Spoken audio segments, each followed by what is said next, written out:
Well, if it isn't the Reject Nation, I'm Greg Alba. I'm Kyle Eilerman. Kyle Eilerman from the Fan Theory YouTube channel is here with me today. We watched a movie together called Happy Death Day. We actually went to the CGV cinemas in Buena Park. They invited us to come along. We shot a vlog over there. They're doing like a haunted sort of Halloween experience over there where they have like a whole bunch of costumes. Clowns, zombies, a bunch of decorations, some spooky noises here or there. They allowed us to test out their 4DX experience, so a big thank you to CGV Cinemas for letting us attend your theater and document our experience going there. And they also let us watch Happy Death Day there. We really did want to go out of our way to say thank you to you guys for letting us at least attend your theater. And please check out our vlog. Kyle and I, we shot a lot, so please go check it out. And Jabby Koei is there if you guys are familiar with them too. But on to Happy Death Day. It's about a girl in college who is one of them like Legally Blonde type of chicks. Yeah, over-exaggerated, ditzy Valley Girl. Blonde. She gets killed, but she keeps repeating the same day over and over again. Think Edge of Tomorrow, think Groundhog Day. When you see the trailer, you're like, oh, it's like Scream meets Groundhog Day. By the end of this film, you're like, yeah, it is Scream meets Groundhog Day. I think it's really enjoyable. I don't think it's a great movie by any stretch. It feels weird to even qualify it in the horror genre because it's more just kind of a story arc where the mystery has to be revealed. There's like some horror stuff in it. There's a little bit of sci-fi, especially with its concept that it's dealing with. It's an interesting mix on the slasher genre because I would still consider this a slasher film. Yeah, absolutely. But it's not exactly scary and it's not exactly hilarious. It's not really even that gory either. No, that's something I kind of wish they didn't skimp out on, which is like, let's see some of the violence when she gets killed, you know? And I was kind of expecting that since it's from the people behind The Purge and all those movies. So. Yeah, it's from Blumhouse. Yeah, I was expecting something a little more gory and graphic, and I was like, oh, all right, well, this is fun. I wasn't on the edge. I mean, it was just more like, yeah, shock. Yeah. The movie's fun. I wouldn't say I was ever bored. I think it kind of goes on a little too long. Got to a point where you're like, well, this is kind of stretching itself out a little bit, you know? I think the big strength of this film is the actress, the lead actress in the film, Jessica Rothe, R-O-T-H-E. Or Roth, I'm not sure, yeah. She's the main character in this film, and there are some scenes where she's like a little over the top, but then I kind of saw it as a character choice because you see over the course of the film that this is sort of a persona she's been putting up. And she evolves over time through the movie, which is great. Because as she gets more vulnerable, as they start peeling back the layers to see why she is the way she is and maybe why the world has put her on this specific experience of a Groundhog Day type of thing, she has some pretty powerful scenes. And there's some great moments with her where you're like, she's a great actress. And there's a lot of scenes where you're like, she does a really, really good job. One scene that surprised me where I was kind of moved to like a little misty-eyed at one point. I know where you're going. You know what I'm talking about? I got a little misty-eyed because of her performance. And she has some really laugh-out-loud moments too. She carries this whole film. Every scene's with her. Every single scene. Yeah. This isn't like a typical like slasher where like they're going around and like, you're victim number one, you're victim number two. I mean, there's victims along the way sort of, but she's really just the victim of this movie. Yeah. I would say there's some pretty cool editing tricks that go on in this movie. There's some awesome cinematography that happens. The director likes to play a lot with the types of lens he likes to use, depending on the state she's in. That's something I appreciate about this because it's one of those movies where she keeps repeating the same day over and over again. It takes a toll on her as time goes on. Some days she's embracing it. Some days she's just sick of it and whatever, I'm just gonna go about it. Some days she's mad about it, you know. It felt like it started off as like a bitchy house bunny that converted into sort of like a real human.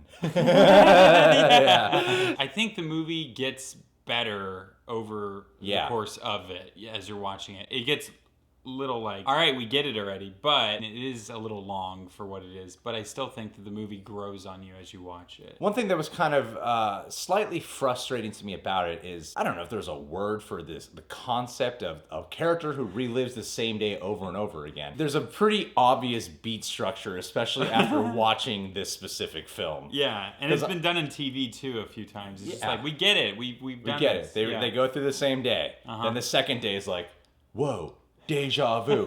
Third day, I think I'm going crazy.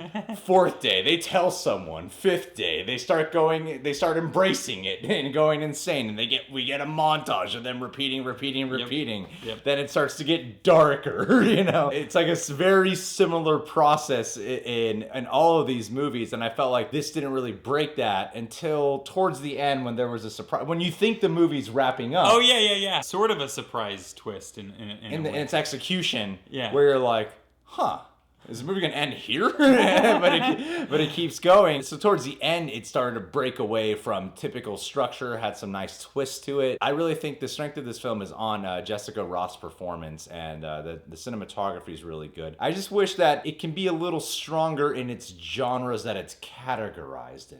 It could have gone a lot edgier than it did. Yeah. I was initially when the movie started and there was the first violent act, I was like, flinch, and then I was like, wait, nothing even happened on screen. Yeah. And then that happened again. I was like, oh, all right, whatever. Yeah, I felt it could have had fun with its violence and gore. I mean, really, there's barely any violence in this film. And is this film rated R or is this PG-13? I couldn't tell because it didn't feel like rated R to me. So it is PG-13. Oh, it is PG-13. Interesting. It can get away with being PG-13. They could have easily made it a rated R movie if they just made a few tweaks. I felt that this movie could have been a little bit more special if it was rated R. Yeah. As much as like it's not completely necessary, I'm like, but it is a slasher film, and I felt you could have had a little fun with the gore. You know she's gonna survive. You know she's gonna wake up again the next day. Like, so you could have had fun doing that, because I'm like, Edge of Tomorrow's PG-13 and he keeps dying all the time. Yeah. But even Edge of Tomorrow has a gorier death the first time he dies and he's all burnt up. That's like, ugh. But you never get that in a horror slasher movie with this concept. Yeah. You're never like, ooh, you know? And I think that would soften the blow for anyone who was squeamish to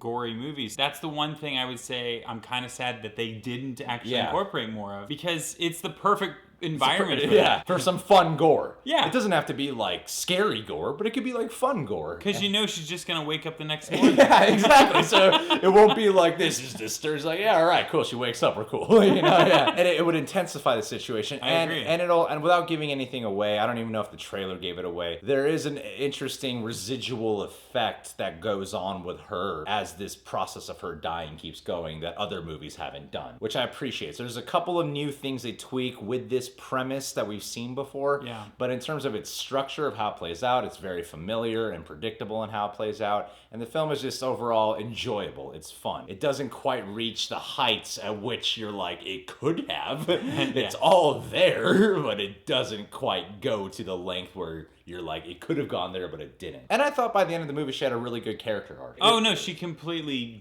grew. Yeah. And it was done in a way where I felt it. I felt the arc. It was something that they could have easily just put on paper and then been like, yep, okay, thanks for telling me her arc. But it was something that I did feel, and that's what moved me into being a little misty-eyed. If I were to give it like a star rating, I would probably give it like a 3 out of 5. I think that's a fair, because it was still an enjoyable movie. It was fun to watch. I mean, the story was engaging enough. It just didn't go far enough. Yeah. Anyway, guys, did you see Happy Death Day? Did you love it? Did you hate it? Did you cry? Did you laugh? How do you feel about your life? Well, you guys can subscribe to The Real Rejects. Please click that notification bell. Kyle Eilerman is a part of the Fan Theory channel. He is not a part, he is the Fan Theory channel. Go check it out. It's a fantastic channel, my friends. Go check out our Patreon. Become a Patreon eject today. And please go ahead and check out our vlog that we did, that Kyle and I did together over at CGV Cinemas. Once again, they're an awesome cinema down in Buena Park. And they have this whole haunted theater experience going on that's fantastic. I'm going to be going back myself for the next 2 weekends with John. So if you guys live in Buena Park and you want to come say hi to me, go for it. I will be there. Going to watch Leatherface there next weekend, and the weekend after that, Jigsaw. So go ahead and say hi to me. Let me know. Tweet me, Instagram me if you want to catch up. Love you.